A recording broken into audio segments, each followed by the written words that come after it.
अस्सलाम वालेकुम। मेरा नाम है मोहम्मद हाशिम और आप देख रहे हैं MHF बर्ड्स।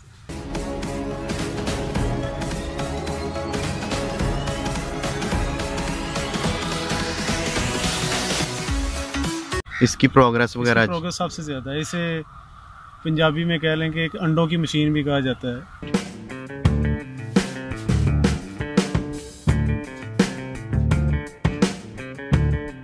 अगर ये 1000 हमने मुर्गी है हमारे पास, तो क्या डेली 1000 ही अंडा होगा? नहीं, ऐसा नहीं होता। ऐसा परसेंटेज काउंट की जाती है। परसेंटेज कॉमन आपकी कितनी आ रही है? तकरीबन है 93%। 93%, माशाल्लाह। ये फ्लोर है, और अगर केज में देखा जाए तो वो 96 97 तक भी जाती है।